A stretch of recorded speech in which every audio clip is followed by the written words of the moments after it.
Alors, je vais passer à l'autre aspect qui est l'intelligence artificielle, si vous êtes d'accord. Très bien, très bien. Alors, au niveau de l'intelligence artificielle, donc sans transition, pourquoi j'ai fait l'aspect sur l'intelligence artificielle de manière différente le chapitre sur les robots? C'est parce que l'intelligence artificielle est vraiment très spécifique. Souvent, elle a utilisé ce terme intelligence artificielle ou IA en français, en anglais, ou AI en français, est utilisé un petit peu abusivement parfois par les médias comme synonyme des nouvelles technologies finalement. Oui, avec l'intelligence artificielle et tout ça, on va vers un monde. Souvent, c'est un petit peu abusif. Ça remplace la black box finalement, un peu des cybernéticiens, quoi. Peut-être, voilà. Pourquoi pas. Donc, je pense que c'est bien de préciser que l'intelligence artificielle est quand même quelque chose de très spécifique. Et j'aimerais vous faire, bon, pour en parler de toute manière possible, mais j'aimerais vous amener à la comprendre avec une approche scientifique de créer l'intelligence artificielle finalement selon deux approches différentes. La première, qui est plutôt par mimétisme, on pourrait dire, c'est celle-ci finalement. Vous voyez un robot qui s'appelle Alter derrière moi. Oui. Et ils essayent en fait de reproduire une intelligence, mais à la manière dont fonctionne notre cerveau. C'est-à-dire qu'ils ont recréé des neurones artificiels, qui sont connectés entre eux, et ils sont venus connecter différents capteurs, des capteurs sonores, des capteurs au niveau de la position des bras, des capteurs de présence, etc., aussi au niveau des caméras. Et ils sont venus connecter également les moteurs, finalement, ce qui active les yeux. Il peut activer aussi des haut-parleurs, faire du son et activer ses membres, comme vous le voyez. Et ce qui est assez intéressant, je vais peut-être juste mettre le son. Donc ici, vous voyez que ça fait pas grand-chose, quoi. Mais par contre, ça paraît un petit peu étonnant, étrange. On dirait que c'est vivant. Ça me fait penser à un gros bébé, finalement. Oui, oui. Mais ça se passe au Japon, c'est ça? Oui, tout à fait. Mais je crois qu'il y a une artiste qui a fait une œuvre autour de ce robot et qui était présentée d'ailleurs dans la dernière exposition qui était accessible au FRAC Franche-Comté. C'est possible. Oui, oui, oui, tout à fait. Bon, en tout cas, le robot me fait penser à cette pièce qui était présentée dans cette exposition sur la question de la danse aussi. D'accord. Alors, ce que je voulais vous dire par là, c'est que l'approche de l'intelligence artificielle par mimétisme, j'ai envie de dire, donc en recréant des neurones et puis en connectant finalement quasiment son programme, il n'y a pas de programme. Ça lui dit pas si vous entendez le son, le robot ne va pas être programmé pour faire telle ou telle chose. Il laisse la machine toute seule. C'est-à-dire c'est la machine elle-même avec son système neuronal qui va décider de faire quelque chose ou de ne rien faire en fonction de ses capteurs. C'est comme un enfant, un bébé, j'aurais envie de dire, qui est posé dans son lit, qui va réagir d'une manière ou d'une autre. Donc, on voit que finalement, on ne peut pas tellement utiliser, vous m'apprenez peut-être l'utilisation artistique, mais dans la vie de tous les jours, comme ça, on ne peut pas vraiment utiliser pour l'instant cette technologie par cette approche finalement d'intelligence artificielle. Par contre, ce qui est en train maintenant de révolutionner complètement la société, c'est l'intelligence artificielle qui va finalement, on se fiche complètement de la façon dont notre cerveau fonctionne. On va chercher simplement à reproduire, à remplacer les compétences d'un cerveau humain, peu importe la technologie qu'on va mettre en œuvre. D'accord? Ça, c'est ce qui est en train de se passer maintenant. Donc, on va utiliser autant d'ordinateurs qu'on veut, autant de logiciels, autant de technologies qu'on veut. L'idée est de pouvoir remplacer et même aller au-delà de ce qu'un cerveau humain est capable de faire dans ces différents postes. Et là, c'est quelque chose qui est incroyable, ce qui est en train de se faire. Alors, je vais vous présenter, là aussi, je ne vais pas plus parler que ça, je vais vous montrer concrètement ce qui est en train de se faire, mais je vais d'abord vous donner une idée. On parle souvent de l'intelligence artificielle comme elle était mise en œuvre au début. En donnant un exemple, vous avez de plus en plus d'eau que chacun fait chez lui, et vous savez plus comment retrouver la X millième photo avec vous avez un chapeau rouge, c'était au bord de la plage, ou je ne sais plus quoi. Vous allez devoir vraiment essayer de compulser tout ça. Donc, une des idées, ce serait que l'intelligence artificielle va être capable d'analyser vos photos et va pouvoir leur donner une étiquette. Et vous allez pouvoir lui parler, vous allez pouvoir lui dire, trouve-moi la photo où j'étais avec 2 chats au bord de la plage, je sais plus où, et l'intelligence artificielle va être capable de vous ressortir les photos. Va être capable de vous analyser ça, de vous ressortir les photos. Voilà. Un exemple. Alors, comment ils font? Ils vont donner un logiciel d'intelligence artificielle. Ils vont donner à manger quelque part, lui donner des connaissances de base en fournissant, par exemple, des schémas de ce que c'est qu'un chat. Donc, ils vont montrer des oreilles de chat, des moustaches de chat, des pattes de chat, un corps de chat, et ils vont passer en visionnage à l'intelligence artificielle des milliers, des millions de photos, de vidéos de chats ou de parties de chats. Et finalement, l'intelligence artificielle va apprendre de ça, comme on en parlait avant avec la Tesla. Oui, oui. Donc, elle va apprendre de ça et elle va se faire sa propre idée de qu'est-ce que c'est qu'un chat. Elle va se faire sa propre idée, vraiment. Et elle va l'apprendre. Et voilà, un exemple de comment on fait pour apprendre ça. Alors, on va se dire, mais ces intelligences artificielles, finalement, c'est très idiot parce que elle saura vraiment ce que c'est qu'un chat, mais cette intelligence, elle va pas pouvoir appeler tante Josette, j'ai envie de faire une balade avec elle, ou de faire une réservation dans un bistrot. Pas aujourd'hui. Hein. Donc, voilà, l'intelligence qui apprend le chat, qu'est-ce que c'est qu'un chat, ne va pas pouvoir faire tout ça. Donc, on se dit, c'est hyper limité. Mais ce qu'il faut comprendre, c'est que chaque intelligence artificielle va devenir experte dans son domaine. Et après, par le biais d'Internet ou d'Internet des objets via la 5G, par exemple, ou d'autres choses, toute son expertise va pouvoir être partagée avec toutes les autres. Et là, c'est une sorte de cerveau mondial, en fait, que se partagerait finalement l'ensemble de ces IA, quoi. Tout à fait. Vous êtes d'accord que nous, en tant qu'humains, quand vous allez apprendre les rudiments des maths, vous êtes d'accord qu'à chaque moment, vous devez prendre une personne, lui dire, maintenant, 2 plus 2, ça fait 4. Chacun passe par là. Alors que l'intelligence artificielle, bon, elle n'a pas besoin d'apprendre des maths parce que c'est sa propre nature. Elle a de la chance. Voilà. Mais quelque part, tout ce qu'il va apprendre, il n'y aura plus jamais besoin de le réapprendre. C'est ça. Ça reste dans le réseau, quoi. Voilà. Donc, vous pouvez devenir vraiment expert et avoir la plus grande compétence possible dans un domaine et il n'y aura plus jamais besoin de la réapprendre pour pouvoir l'utiliser. Et c'est ça, une des révolutions complètement incroyables dont on ne perçoit pas l'ampleur, finalement, l'impact qu'il y a dans notre société. C'est juste hallucinant. Donc, voilà, je vais passer maintenant à autre chose. Donc, vers quoi on va l'utiliser? Regardez. Je vais vous présenter, vous connaissez tous Photoshop, par exemple. Photoshop, c'est un logiciel qui permet de modifier des images. Donc, vous prenez une image réelle, et puis vous allez tout près, vous déplacez des pixels, vous pouvez en prendre une autre partie, et vous allez pouvoir modifier une image réelle pour en faire une fausse image, mais on croit qu'elle est réelle.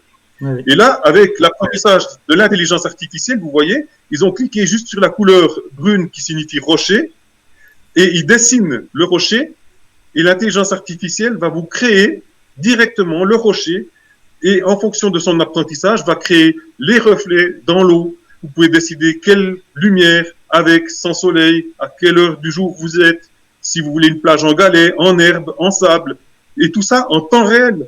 Donc, même quelqu'un qui n'a aucune idée de la technologie, vous le mettez là-dedans, il va vous créer l'image que vous voyez là, simplement en cliquant, voilà, je veux du rocher là, je veux de l'eau ici, etc. Et l'intelligence artificielle va faire absolument tout ça d'elle-même, enrichie de toutes ces expériences. Et là, on en est vraiment au tout début.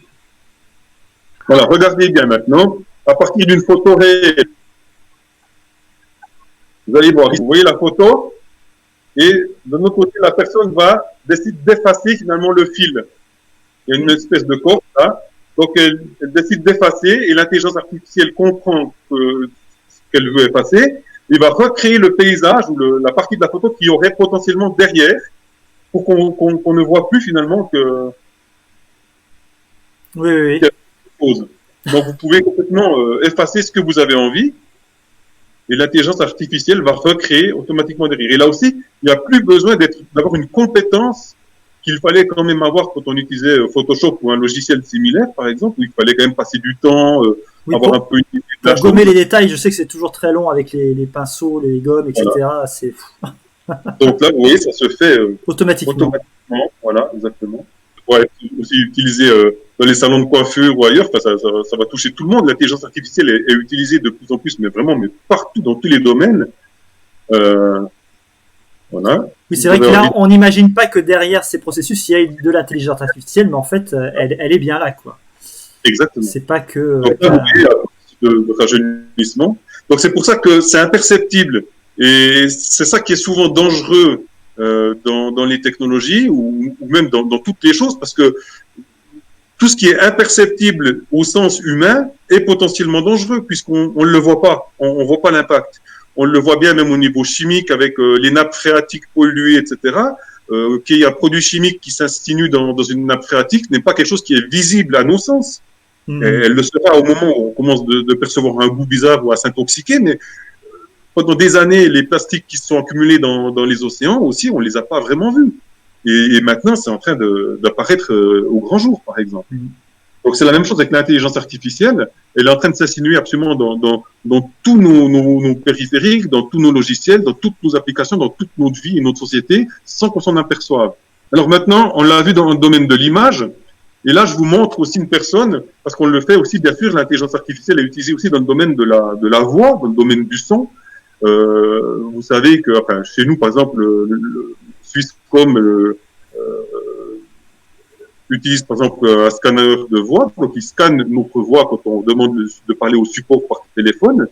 Ça leur permet ensuite de trouver directement quel est notre fichier pour pas avoir à redemander si c'est bien nous, notre numéro X ou Y. La voix est une signature, quoi, c'est ça. Voilà, donc c'est une signature vocale finalement. Donc elle est scannée. Et là, vous avez une personne qui a parlé comme ça à une intelligence artificielle. Voilà, je vais vous mettre un petit peu le son. Okay, so create my digital voice now. Creating your digital voice takes at least 1 minute. 1 minute, my God. Yeah, so before to create some artificial voice of someone, you would need to record yourself for at least. Bon, alors là, la personne a scanné sa voix, donc elle a dû dire quelques mots, quelques phrases pour que l'intelligence artificielle finalement arrive à capter les caractéristiques de la voix de cette personne. Et ensuite, ils vont procéder à un test.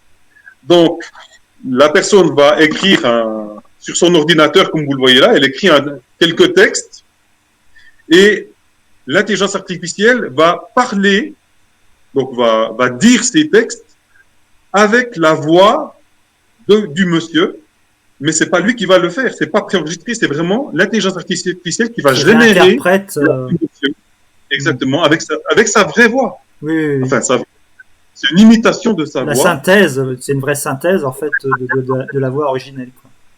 Exactement. Et on va voir le test. En fait, il téléphone à sa maman.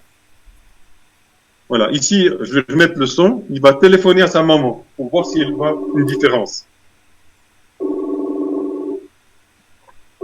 Hey, Mom. What are you guys up to today? Well, it's that we didn't have any electricity early this morning, and we're just hanging around. I'm just finishing up work and waiting for the boys to get home. Okay. I think I'm coming down with a virus. Oh, well, you feel bad, huh? I was messing around with you. You were talking with a computer. Oh, I'm talking to you. It's amazing. Eh oui, c'est incroyable. Voilà, vous voyez, c'est incroyable. Donc, sa propre maman n'a pas reconnu que c'était une machine ou quelque chose de bizarre. Elle a pu lui parler. Donc là, on le voit, on l'a vu au niveau de l'image, on le voit maintenant au niveau du son. Donc maintenant, on va franchir encore une étape supplémentaire, si vous le voulez bien, pour vous montrer encore autre chose au niveau de la vidéo. Avant, on avait du traitement d'image fixe. Et maintenant, regardez ce qui se passe là. À partir d'une image fixe, l'intelligence artificielle est capable de créer une vidéo. Ah, oui. Même à partir de personnages qui n'ont jamais été filmés. Donc, vous avez ici une image historique, par exemple. Et alors, ça ne sera pas un vrai film, ça sera une interprétation, un calcul, une proposition de l'intelligence artificielle qui, à partir d'un visage de face, va interpréter quelle sera la forme du visage quand on se tourne un petit peu de côté et va proposer même différentes séquences vidéo, par exemple. Vous Oui, si, à partir de la personne-là, l'intelligence artificielle propose 3 séquences différentes. Et même la Joconde. Bah oui. Les tableaux pourront devenir animés maintenant. Exactement. Il faut parler la Joconde ici avec différentes expressions. Chacun prendra la sienne, celle qu'il préfère. C'est incroyable. Ah, Einstein. Grief felt by the people of Orlando, especially our friends who were lesbian, gay, bisexual, or transgender. I visited with the families of many of the victims on Thursday, and one thing I told them is that they're not alone. Women can get free checkups, and you can't get charged more just for being a woman. To get it to our job, or to Medicare or Medicaid.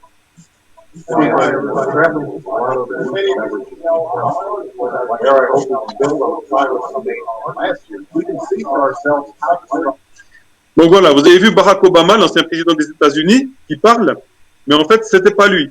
C'était un acteur qui prêtait sa voix et qui est interprété par l'intelligence artificielle pour venir faire un mix entre l'intelligence artificielle, l'acteur et l'original, pour pouvoir finalement faire dire autre chose en faisant croire que c'est Barack Obama qui le dit.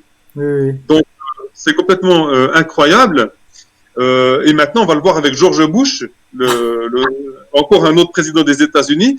Vous allez voir George Bush ici qui fait des mimiques un peu bizarres avec sa bouche. Et vous allez voir que c'est cette personne-là, l'acteur, qui fait des mimiques en direct et pour voir quelles conséquences ça a sur George Bush. Vous allez voir.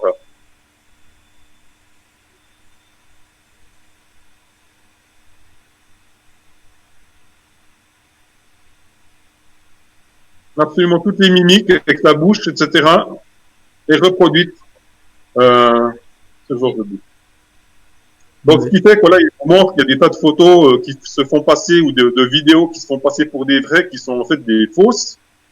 Et là, ça pose vraiment des sérieuses questions. Il faut être hyper vigilant et fact-checker quasiment toutes les images. Enfin, c'est très compliqué. Mais je crois qu'il y a aussi des logiciels ou des algorithmes qui sont capables en fait de détecter les faux. Non, il me semble que j'avais aussi entendu parler de ça.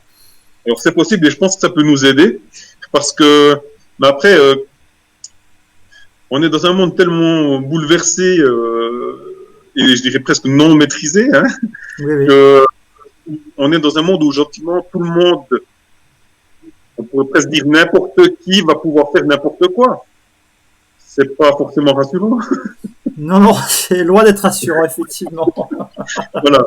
Par contre, il y a quand même des bonnes nouvelles, c'est que je pense qu'on va vivre tous ces bouleversements, à mon avis, vont pouvoir être potentiellement pour un mieux. Il y aura beaucoup de dégâts, beaucoup de choses invraisemblables et très très très pénibles à vivre, certes, mais je pense que c'est une sorte de mal pour un bien, c'est-à-dire que ça va nous faire prendre conscience finalement. On est allé au bout du bout là. Ça va nous faire prendre conscience qu'il faut qu'on revoie, je dirais, les bases même du fonctionnement de notre société, qu'on revoie ça d'une manière beaucoup plus mieux maîtrisée, bienveillante, plus sage, parce qu'on voit ici les limites. On arrive dans un monde où finalement plus personne va savoir si la news qu'on vous montre, si la photo qu'on vous montre, si la vidéo qu'on vous montre, si c'est une vraie, si c'est une fausse, si c'est une un peu vraie mais quand même fausse, vous allez plus savoir. Et on sait que l'humain, il est très réactif aussi, il est émotionnel, réactif. Donc, on va pas forcément attendre que des experts ou peut-être même qu'un logiciel analyse telle ou telle vidéo pour réagir. Dès qu'on verra quelque chose, il y aura une espèce d'émotion, une réaction qui va s'emparer de nous, et il y aura des réactions qui seront plus ou moins positives ou négatives. Et tout le monde, entre guillemets, s'en fiche à la fin de savoir si c'est vrai ou pas. Tout ce qui a été provoqué finalement par l'émotion, par la réaction de quelque chose, va avoir un effet. Et là, vous voyez bien qu'on sera obligé de passer, une fois qu'on se rendra tous compte de ça, on sera obligé, de gré ou de force, de prendre du recul. On sera obligé de se dire, bon, je réagis pas tout de suite, je vais laisser ça un petit moment en moi, savoir peut-être qu'est-ce qui est juste, qu'est-ce qui est faux, et si c'était juste, et si c'était faux, qu'est-ce que ça fait en moi. Et puis finalement, peut-être le plus important, c'est pas ça, c'est qu'est-ce qu'on ressent soi-même, en soi, par rapport au sujet abordé. Et ça risque de faire la différence. C'est-à-dire que dans ce chaos qui est en train d'apparaître, qui est là finalement autour de nous, qui continue d'augmenter, ce chaos va permettre de faire prendre conscience finalement à tout le monde, à tout un chacun, des limites et va ramener chaque personne, à mon avis, à soi-même. Chacun va être obligé de gré ou de force de revenir à lui-même et plus s'appuyer sur ce qu'il voit à l'extérieur de lui, sur des vidéos, sur des commentaires, sur on m'a dit que j'ai vu telle chose. Tout ça finalement. L'esprit critique, il faut développer l'esprit critique, quoi. Tout à fait, tout à fait. Et je pense qu'on vit vraiment une époque qui est énorme par rapport à ça. On va en reparler aussi après en abordant aussi une partie de physique quantique, n'ayez pas peur, mais avec des mots très, très simples. Mais on voit qu'on est en train de vivre des bouleversements, mais qui sont phénoménaux. Je suis persuadé qu'on vit une époque qui va revivre en beaucoup plus impactant, en beaucoup plus fort, la fameuse période, le passage de la Terre plate à la Terre ronde. Vous vous souvenez Enfin, vous vous souvenez. On n'était pas nés.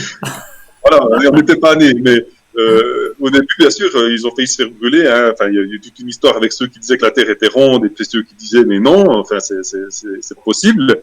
Je pouvais quelque part scientifiquement démontrer qu'on peut pas vivre sur quelque chose de rond. Eh oui. Je prends une boule de pétanque ou n'importe quelle boule, une boule de neige. Je mets quelqu'un dessus, je tourne un peu la boule, vous voyez bien que ça tombe. Eh oui. Vous pouvez pas rester sur une boule. Donc, je peux le montrer. Quelque part, scientifiquement, on pouvait démontrer qu'on ne pouvait pas habiter sur une sphère. Alors qu'il nous manquait une notion, c'était la notion de la gravité. La gravité, bien sûr. D'accord. L'effet de la gravité. Donc, après, la science a considéré, a expliqué, et a intégré finalement la notion de gravité. Donc, on a eu une nouvelle vision de la réalité. Mais la science, avant d'avoir la notion de la gravité, elle l'avait pas. Donc, on voyait la réalité différemment avec les notions qu'on avait avant. Ce qui est intéressant maintenant, c'est qu'on va encore passer, avec les expériences notamment de physique quantique, on va passer encore à un monde, je peux vous dire que la plupart d'entre vous, je vais même dire d'entre nous parce que c'est impressionnant, ne sont pas prêts, je pense, à croire ce qui est pourtant démontré selon la science, alors qu'on est censé croire ou démontrer par la science que des choses existent, que des phénomènes existent, puisqu'ils sont répétitifs, ils sont calculables, ils sont démontrables. On arrive dans un monde complètement invraisemblable et incroyable. Alors là, je vous montre aussi pourquoi des personnes comme Elon Musk, qu'on présente plus, hein, le patron de Tesla, SpaceX, etc. Ça fait plusieurs années qu'il avait dit qu'il fallait faire attention avec l'intelligence artificielle. C'était pas le seul. Il y a plusieurs personnes, plusieurs leaders aussi qui ont dit qu'il fallait vraiment essayer de maîtriser cette technologie avant qu'elle se répande partout dans le monde. Et bien là, dans une interview, il disait vraiment que c'est impressionnant et que malheureusement, les gens ne réagiront pas tant qu'ils n'ont pas un impact direct sur eux-mêmes. Il disait, tant que les gens ne voient pas que des robots sont en train de tuer des personnes dans la rue, les gens, ils ne vont pas réagir. Et au moment où les gens vont réagir, ça sera trop tard parce que tout sera mis en place derrière. Donc là, on voit bien les limites de l'humain par rapport à la technologie. Ce qui faisait dire à Albert Einstein, je crois, déjà à l'époque, notre technologie a dépassé notre humanité. Il le disait déjà à l'époque. Maintenant, cette phrase qui est en soi une belle phrase, qu'on pouvait juste trouver jolie, philosophiquement ou socialement intéressante, et même la trouver réelle, mais ça alimentait peut-être même des discussions qui n'en ont, enfin, du café du commerce ou autre chose. Mais maintenant, cette phrase, elle prend tout son sens parce qu'elle devient notre réalité. Notre technologie a dépassé notre humanité. C'est ce qui est en train de se passer maintenant. On est confronté directement à ça. Maintenant, j'entame la troisième partie, c'est qu'est-ce qu'on peut conclure un petit peu de tout ça. Premièrement, j'ai envie de dire que comment est-ce qu'on peut considérer la technologie? Certains diront, mais cette technologie, finalement, elle met le bazar, elle nous met en danger, il faut être tous contre la technologie, il faut revenir à la nature et arrêter ça. À mon avis, je pense que c'est la nature humaine que de faire de la technologie. Parce que la technologie, finalement, c'est de la créativité, c'est de l'invention, c'est du génie humain. Je vais vous donner un exemple. À l'époque, considéré comme non technologique, peut-être, vous vouliez franchir une rivière avec toute votre tribu ou votre famille, parce que il y a des bons fruits à manger de l'autre côté de la rivière. Qu'est-ce que vous faites? Vous avez votre créativité, votre ingéniosité d'humain qui va vous dire, si je mets des pierres dans la rivière, je vais pouvoir traverser plus facilement le lit de la rivière. C'est déjà de la technologie. Eh oui. Est-ce qu'il est condamnable? Je ne pense pas. Je pense que la technologie, le principe même de créativité, d'ingéniosité, fait intrinsèquement partie de l'humain. Donc, à mon avis, on peut pas, je pense pas qu'on puisse lutter, à titre personnel, je pense pas qu'on puisse lutter contre la technologie, parce que la technologie, c'est l'humain. Où il y a de l'humain, il y a de la technologie. Je pense pas qu'on puisse faire quelque chose contre ça, par exemple. Par contre, il y a beaucoup d'autres aspects. Je pense que tout le monde, je pars sur les fameux robots humanoïdes. Je vous disais qu'en Asie, par exemple, ils adorent les robots humanoïdes, alors qu'en Occident, on est beaucoup plus circonspect, voire opposé à ce genre de technologie. Ça dépend finalement de notre culture, d'où on est né, de notre façon de voir l'avenir, de voir le monde, et aussi de nos peurs. Mais ça veut aussi dire quelque chose, c'est-à-dire que finalement, la façon de mettre en œuvre ces technologies va dépendre de notre vision du monde. Et je vais mettre maintenant en parallèle quelque chose qui me semble, tout le monde devrait, me semble-t-il, être d'accord. Vous êtes peut-être, j'espère, je ne vous vois pas les internautes, mais tout le monde est en principe d'accord pour dire que chacun évolue. On évolue tous, on est tous en évolution. Qu'est-ce que ça signifie évoluer? Pour moi, ça signifie que ce qu'on pense un jour, après quelques minutes, quelques heures, quelques années, on risque de le percevoir différemment, voire même de plus penser du tout la même chose, suite à des expériences, suite à des réflexions, suite au changement du monde, de ce qu'on peut percevoir, on va changer peut-être d'idée, et certainement, vous êtes d'accord qu'une personne qui n'évolue pas, n'est pas considérée comme pleinement épanouie, il y a certainement un problème. Donc, si tout le monde est d'accord pour dire qu'on évolue, c'est-à-dire qu'on change potentiellement d'avis, et que c'est positif, que c'est humain aussi. Ce qui est intéressant, à mon avis, c'est que quand on prend une décision, on perçoit rarement, on a rarement la sagesse de tenir compte de cette évolution. C'est-à-dire qu'à un moment donné, je décide de faire telle chose ou de lancer tel projet. Je ne vais pas lancer, d'une manière générale, je ne vais pas lancer ce projet en me disant oui, mais peut-être que c'est faux, je devrais faire attention, etc. Non. En général, on fait le tour de la question et une fois qu'on a décidé, qu'on y a assez réfléchi, qu'on a des réponses claires en tête, on décide maintenant, go, on y va, on met en œuvre. Et c'est très humain. Et vous êtes d'accord que quand vous êtes plusieurs individus qui composaient toute la société, qui avaient différents avis, différents projets à mettre en œuvre, quelque part, ça va s'équilibrer. Mais lorsque ce sont des GAFAM, lorsque ce sont des entreprises privées d'impact mondial, comme les Google, Amazon, Facebook, Microsoft, Apple, etc., quand ces personnes-là qui sont à la tête de ces entreprises ont une vision du monde et décident de mettre en œuvre leur technologie selon cette vision du monde, ils impactent directement toute la planète, tous les humains, toute la planète est impactée par leurs décisions. Même si c'est un pouvoir énorme, quoi, en fait, qui repose dans leur main. Exactement, c'est énorme. Et même si leur décision peut être bienveillante, ce qui reste encore des fois à démontrer. À démontrer, oui, effectivement. C'est pas que vénal et financier. Mais même dans le cas où ça serait bienveillant, avec le simple principe d'évolution que chacun a, peut-être que dans 5 ans, les mêmes dirigeants qui imposent ça au monde aujourd'hui se rendront compte qu'ils ont fait faux, se rendront compte qu'ils n'auraient pas dû faire comme ça. Ils n'auraient pas dû mettre plein pot, si vous passez l'expression, dans le développement de ces technologies. Ils auraient peut-être dû être plus circonspects, tenir compte d'un principe de précaution, ne pas mettre en œuvre uniformément partout, mais peut-être donner une vraie alternative de choix. C'est-à-dire que maintenant, on voit bien de plus en plus qu'on a un faux choix. On nous fait semblant d'avoir le choix, mais finalement, Au début, c'est un vrai choix dans ces technologies, on peut l'utiliser ou pas. Et ensuite, toute la société s'adapte et ça devient plus un choix. Ça devient le choix de dire vous vous marginalisez ou vous êtes avec tout le monde. C'est plus un choix. Vous êtes d'accord de dire oui à toutes les conditions qu'on nous met, qu'on nous oblige à avoir pour avoir une utilisation, une activité, une application sur nos smartphones, par exemple, que tout le monde a. Finalement, vous êtes obligé d'y passer si vous voulez être comme tout le monde. Donc, c'est plus un vrai choix. Donc, c'est plus de la bienveillance.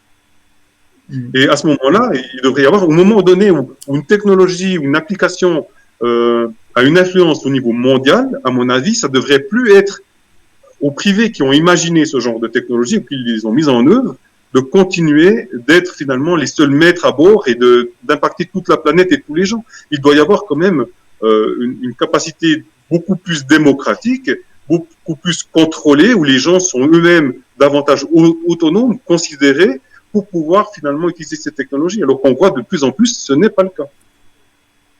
Donc ça, c'est vraiment, à mon avis, quelque chose qui est préoccupant. Et quand je parle de ce genre de choses, quand j'interviens aussi dans les écoles ou comme ça, c'est très intéressant de voir que non seulement les enseignants, mais les jeunes aussi sont impactés. Quand ils voient les images que je vous montre ou quand ils entendent ce qui est mis en œuvre, vous voyez la mâchoire qui commence à se décrocher.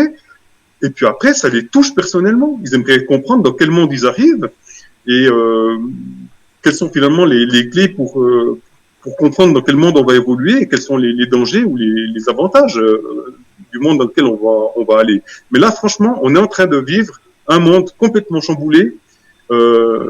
C'est une transformation mais totale. C'est pour ça que je vous dis que le passage de la Terre plate à la Terre ronde, quelque part, ce changement de paradigme à l'époque, on va subir quelque chose de beaucoup plus fort encore aujourd'hui, notamment au niveau de la physique quantique. Et j'aimerais bien qu'on aborde même effectivement pour terminer ce domaine-là. Oui, qui nous fascine tous un peu parce qu'on n'y comprend rien.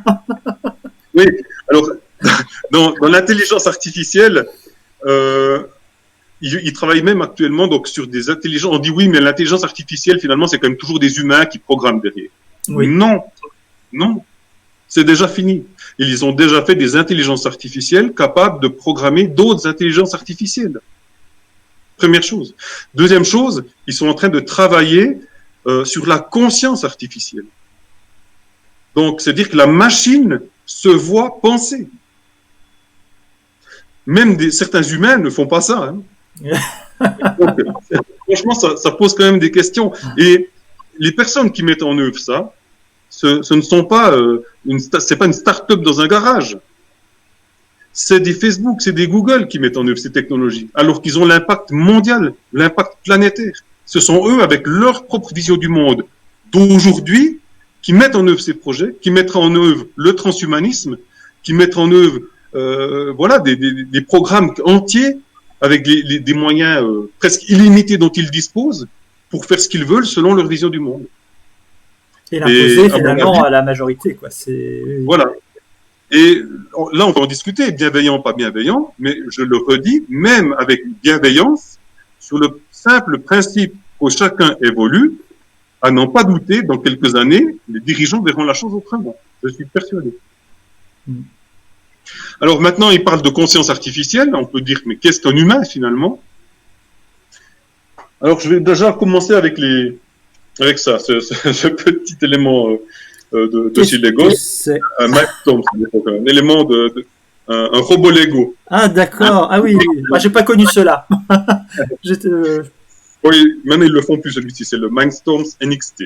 D'accord. On utilise un petit peu ça au début pour expliquer ce que c'est qu'un robot à nos visiteurs. Alors, finalement, il y a trois choses. On explique qu'il y a en tout cas trois choses qui sont semblables ou similaires à un humain chez les robots. Premièrement, les robots ont des capteurs. Ils peuvent en avoir qu'un, mais ils peuvent avoir, bien sûr, plusieurs capteurs. Comme nous avons des sens. D'accord? Nous avons 5 sens, 6e sens pour certains, peut-être plus, mais tout le monde s'accorde qu'on a 5 sens, alors que chez les robots, ils ont bien plus de sens, finalement, que l'humain. Ils font de l'odorat artificiel, ils font des peaux artificielles, il y a des tas de choses. Donc, vous pouvez avoir tous les capteurs que vous voulez à disposition. Deuxième chose, vous avez des moyens d'action. Donc, typiquement, chez les robots, vous avez des moteurs ultra petits. Vous pouvez avoir des moteurs ils font des courses de voitures nanoscopiques, c'est-à-dire ils font un microscope électronique pour voir des petites voitures faire la course. Ils travaillent avec des molécules.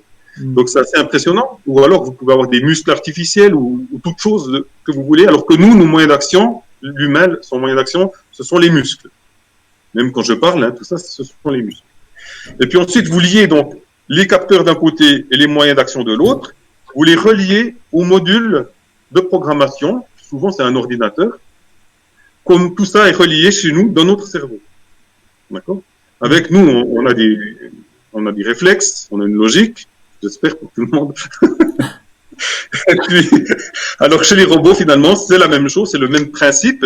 Simplement, on va pouvoir, nous, décider finalement en fonction du programme, qu'est-ce qu'on va faire faire avec ces moyens d'action en fonction des sens. Et c'est peut-être cet élément-là typique des robots ou presque de toutes les machines actuellement qui nous fait sentir qu'il y a quelque chose d'un petit peu étrange, humain, fascinant, passionnant ou qui fait peur peut-être dans ces machines parce qu'elles ont l'air d'être intelligentes dans le sens qu'elles réagissent à des sens. Donc ça, c'est la première approche au niveau robotique. Mais qu'est-ce qui nous différencie, nous, humains, d'un robot? Eh bien, il y a peut-être justement cette notion de conscience de qui nous sommes et puis le fait qu'on sache que moi, je suis pas vous n'êtes pas moi, mais quelque part, on a tous quelque chose aussi en commun. Et qu'est-ce qui fait cette différence? Et là, on voit qu'au niveau de la science, d'une manière générale, on est encore loin d'avoir a priori tout compris. Je dirais qu'on en est là dans ce qui est accepté actuellement au niveau de la société. Mais maintenant, si vous regardez au niveau de la physique quantique, c'est pas un gros mot, je vous promets. C'est vrai que chaque fois qu'on entend, ou la plupart du temps quand on entend un physicien quantique, il vous parle de choses qui paraissent vraiment, c'est très difficile à suivre pour le commun des mortels. Ça paraît des phrases un peu abracadabrantes. Il vous parle de choses que vous comprenez souvent pas ce qu'il veut dire, ce qu'il entend par là. Ce que j'aimerais vous dire, et essayer, puisqu'on fait de la vulgarisation scientifique à Robosphère, j'espère que je vais y arriver à vous synthétiser un petit peu ça, parce qu'il y a des choses qui me semblent fondamentales pour comprendre justement dans quel monde on arrive. Premièrement, il y a le principe de la fente des fentes de Young. Alors, c'est une expérience qui a été faite en physique quantique, qui vous démontre, alors excusez-moi pour les spécialistes qui en connaîtront plus que moi, j'essaie de faire de la vulgarisation scientifique, mais avec l'expérience des fentes de Young, ils arrivent à démontrer qu'une particule peut être agir à la fois soit comme une onde, ou soit comme une particule dite de matière. D'accord? Ça veut dire que quand on arrive dans du très petit, il peut arriver à un stade où on ne sait plus, où on ne peut plus savoir si la particule, elle est matière ou elle est onde. D'accord? Donc déjà, ça provoque quelque chose d'assez incompréhensible pour nous, parce que nous, on a l'habitude de vivre dans un monde où il y a de la matière. Il y a du solide, il y a du dur, il y a du costaud, il y a des objets, et puis il y a ce qu'on croit être le vide. On sait qu'il y a de l'air quand même, hein, si on se coule la main un peu vite, on sent qu'il y a quelque chose. Pourtant, on accepte quand même qu'il y a des choses qui existent, mais qu'on ne voit pas, qu'on ne décèle pas. Les ondes radio, les micro-ondes, toutes les ondes qu'on utilise électromagnétiques, le Wi-Fi, tout ça, on sait que ça existe puisqu'on l'utilise chaque jour dans nos appareils, mais on ne les perçoit pas. Eh bien, au niveau de la physique quantique, vient une nouvelle notion, donc libre à chacun de croire ce que les scientifiques disent ou de croire les expériences ou pas. Moi, je pars du principe que ces expériences étant répétées dans plusieurs laboratoires à travers la planète, je pars du principe qu'on peut en tirer une conclusion comme étant comme la nouvelle planète qui est devenue ronde à la place de plate. On peut considérer maintenant que la matière peut être solide, mais peut-être pas solide. Et peut-être qu'elle est les deux à la fois. Alors on commence à plus comprendre. Finalement, ce sont que des interactions d'énergie, mais il y aurait pas de matière au sens dur du terme quelque part. De toute façon, à l'échelle atomique, effectivement, il y a du vide, j'imagine, entre les atomes, c'est ça. Donc voilà. Donc en gros, on pourrait dire que, d'ailleurs, je crois que sauf erreur, c'est Tesla, mais je ne suis pas sûr, qui avait dit que tout n'est que vibration. Et énergie. Voilà. tout n'est que vibration et énergie. Donc finalement, il n'y a pas matière, pas matière. Il n'y a pas lumière, onde. Il y a de l'énergie et il y a de la vibration, différentes sortes de vibrations. Et c'est assez intéressant parce qu'on peut penser que justement quelque chose de petit ou de grand, de lumineux ou de sombre, de dur ou de mou, finalement c'est toujours de l'énergie, mais qui va peut-être vibrer différemment. Avec une intensité qui lui donne plus ou moins de matière, plus ou moins de présence, quoi. Voilà, par exemple. Donc à ce moment-là, ça veut dire que ce qui est intéressant aussi, mais je continue dans un autre ordre. Je reviens, excusez-moi. Donc première expérience qui me semble intéressante, c'est Stephen de Jung qui démontre finalement qu'une particule de matière peut être aussi une onde, quelque part, quelque chose qui est non matière. Ça, c'est quelque chose qu'on doit essayer d'intégrer, bien que ça soit un peu impossible à comprendre pour l'instant. Il faut essayer d'intégrer que tout ce que l'on perçoit avec nos sens comme étant de la matière dure, certes, pour nous, ça l'est, mais ça ne veut pas dire que ça l'est. Si on a d'autres sens, si on est à une autre échelle... On est limité par nos sens, en fait, c'est ça.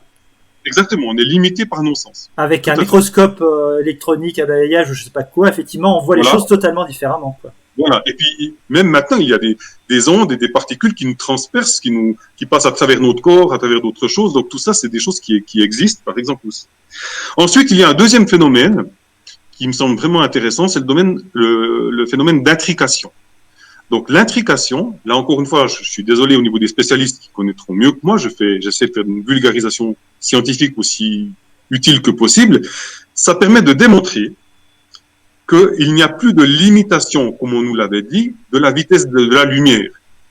Moi, j'étais à l'école, on nous apprenait qu'on ne pouvait pas aller plus vite que la vitesse de la lumière. Et on calculait finalement les distances avec les autres galaxies, tout ça, on les calcule toujours en années-lumière, finalement, en nombre d'années qu'il faut pour que la lumière parcourt une certaine distance. Et puis avec l'expérience et le phénomène d'intrication qui est actuellement démontré par les scientifiques, il montre qu'il y a une possibilité de transcender complètement, de dépasser totalement la vitesse de la lumière, en allant quasiment jusqu'à une quasi-instantanéité d'une transmission d'informations, on ne sait pas comment. Ils prennent par exemple un photon, ils arrivent à séparer en deux quelque part un photon, et ils remarquent que finalement tout ce qui est toute influence que subit un photon va immédiatement se reproduire sur son jumeau. Et ça, sans qu'il y ait du tout de notion de temps. Donc vous pouvez être à des années-lumière, amener ce photon quelque part à des années-lumière de son jumeau. Si vous allez faire quelque chose à ce jumeau, il réagit de la même façon. Immédiatement, ça ne va pas attendre des années-lumière d'y arriver pour l'information. L'information, on ne sait pas comment, mais il est démontré que l'information passe et a une conséquence directe sur ce jumeau. Donc c'est incroyable. Ça veut dire qu'on doit prendre maintenant de cette expérience, encore une fois, si on la considère comme étant sérieuse, comme étant respectable, comme étant relativement juste, on doit la considérer et dire que la vitesse de la lumière n'est plus une limite. Que même, ça va non seulement au-delà de la vitesse de la lumière, mais ça veut dire que on peut imaginer des choses qui sont instantanées, indépendamment de la distance, indépendamment de ce que l'on perçoit comme étant une distance. C'est complètement incroyable. Et ce genre de choses, c'est la science qui nous le dit. Ce ne sont pas quelque part des éléments, une conception purement philosophique, religieuse ou autre qui viennent nous amener ces notions. Ce sont des notions qui, à l'époque, s'opposaient à ces notions de religion, ou ce qu'on appelait spiritualité, justement, en disant, nous, on fait pas du blabla non démontrable, on fait pas des élucubrations réflexives, on vous parle de choses sérieuses et démontrables. Eh bien, maintenant, les choses sérieuses et démontrables nous démontrent quelque part et donnent, à mon avis, et là on franchit quelque chose d'absolument incroyable, nous démontrent finalement, nous donnent les bases scientifiques de ce qui était réservé autrefois à la spiritualité. Ça devient incroyable. Ça veut dire que chaque atome, vous imaginez que vous-même, on est composé d'atomes, de particules, de photons, etc. Ça veut dire que si par le phénomène d'intrication, il nous montre que c'est possible, qu'on pourrait peut-être avoir un jumeau, allez, disons-le comme ça, et que tout ce que je vis là peut être reproduit ou ressenti n'importe où dans l'univers, quelle que soit la distance, en instantané, vous êtes d'accord que ça a de quoi remettre en question toute notre vision du monde. Oui, dans le sens qu'on peut imaginer que notre conscience, nos pensées, on le voit, puisque là aussi au niveau de la science, on sait qu'on peut analyser les courants électriques générés par nos pensées, hein, au niveau du cortex cerveau. On peut même activer maintenant des machines ou des choses avec notre pensée, parce qu'ils arrivent à détecter donc l'activité cérébrale de notre cerveau. Donc on voit bien que nos pensées, c'est aussi de la vibration, c'est des choses qu'on peut même capter nous-mêmes. Donc, imaginez que la conscience qu'on a, nous, quelque part, on est capable de capter certaines vibrations, que sont la matière, que sont même certaines personnes, on les capte d'une manière ou d'une autre, et quelque part, on est capable, nous, en émettant des idées, en émettant des pensées, et même par un regard, je peux vous transmettre certainement, pour certains qui sont plus sensibles, une certaine énergie. Donc, on voit bien que ceci, ça ne vient plus du domaine du blabla, du spirituel, du foufou. Ça devient quelque chose qui a des bases scientifiquement démontrées. Ça veut dire que ceux qui parlent de conscience d'unité, que finalement on est tous reliés, et on va plus loin, j'ose le dire, on parle de vie après la mort. On a des tas de témoignages de vie après la mort, par exemple, de la conscience qui survit. Simplement, ces témoignages avant étaient en contradiction avec ce qu'on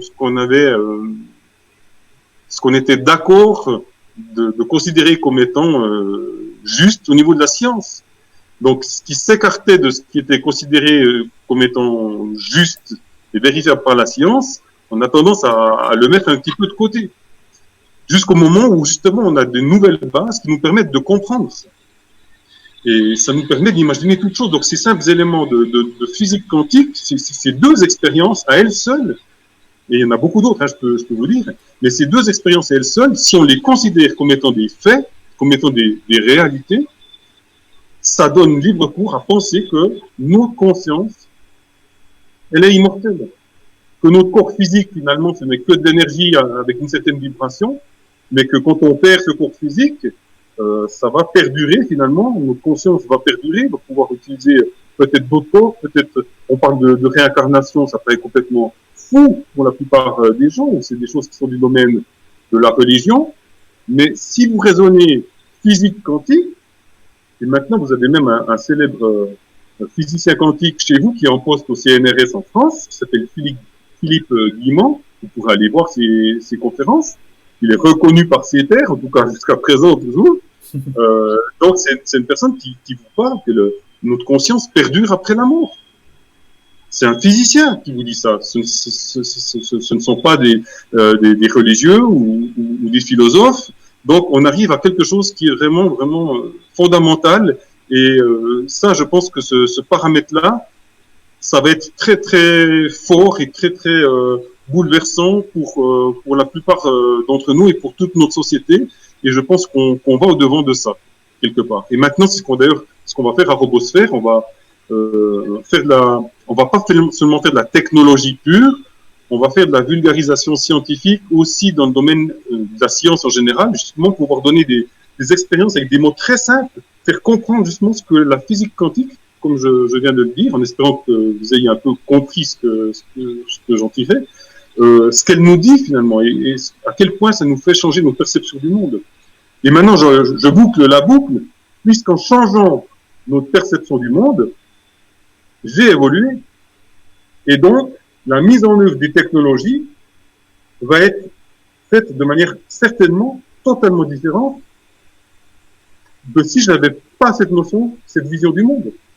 Donc, si je mets en œuvre mes technologies, aussi folles soient-elles, avec une vision d'un monde matériel, fini, vitesse de la lumière, mort, maladie, etc., je vais avoir une certaine vision du monde que je vais mettre en œuvre au travers des technologies et qui va impacter toute la planète.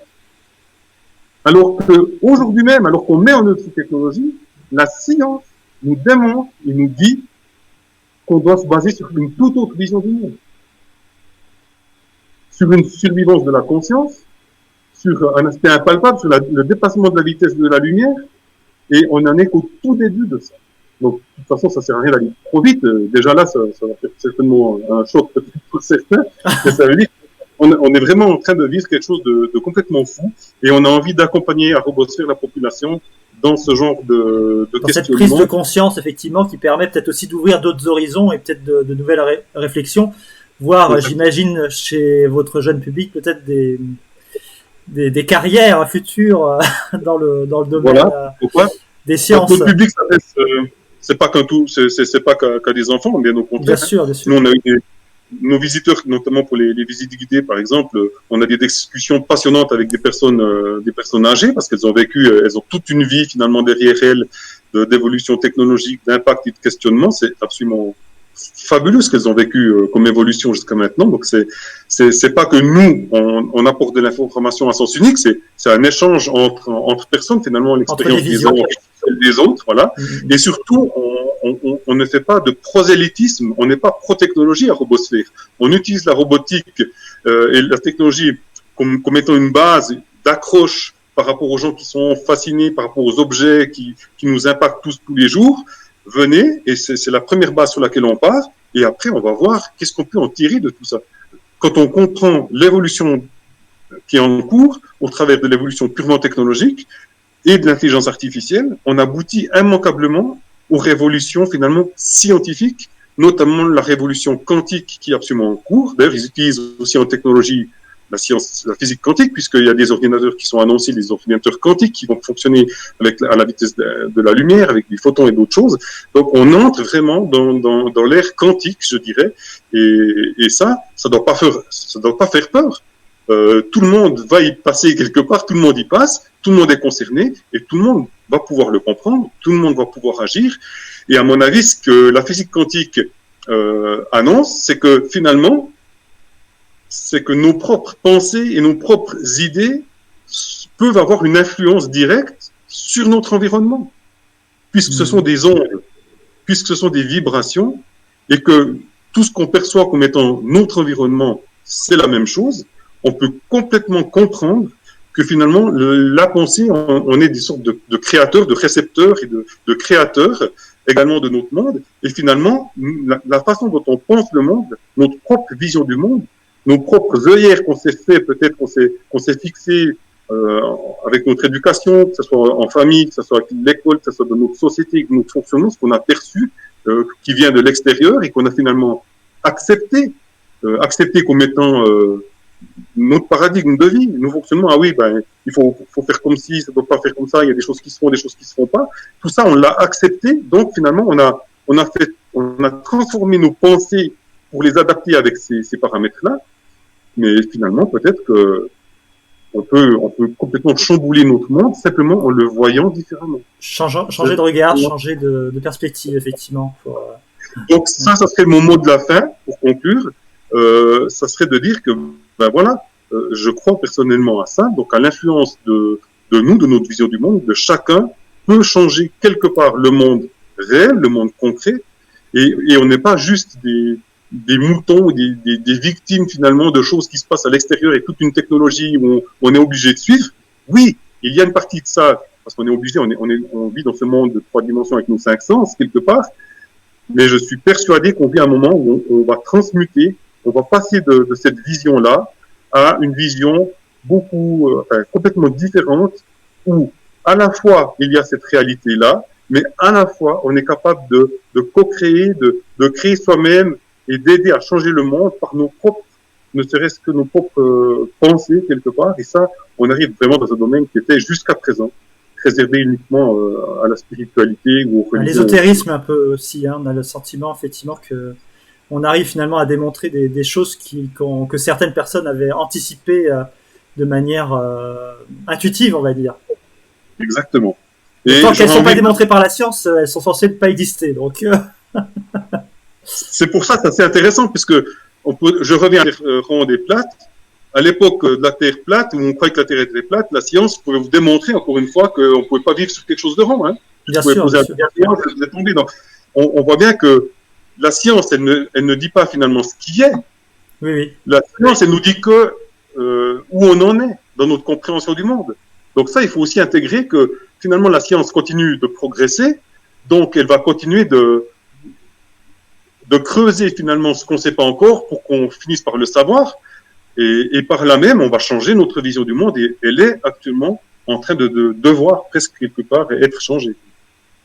Voilà. Donc bienvenue à tout le monde si vous voulez, et merci beaucoup au Granit de m'avoir invité. J'espère que ça aura intéressé du monde, et bonne suite à tous dans ces bouleversements. Oui. Merci Serge. Nous terminons là. Juste vous rappeler que les jeudis c'est galeries, c'est presque tous les jeudis. Le prochain jeudi, donc c'est le 21 janvier, où nous retrouvons Donatien Aubert, un artiste que nous accueillons dans l'exposition qui est en ce moment dans la Galerie du Granit, qui malheureusement n'est pas accessible au public, mais que nous espérons pouvoir ouvrir prochainement, si tout va bien. Enfin, j'espère. On ne sait plus, mais bon, voilà. Merci à vous. Merci de nous avoir suivis. Bonne soirée et au plaisir de vous retrouver pour un prochain rendez-vous. Au revoir. Au revoir. Bonne suite.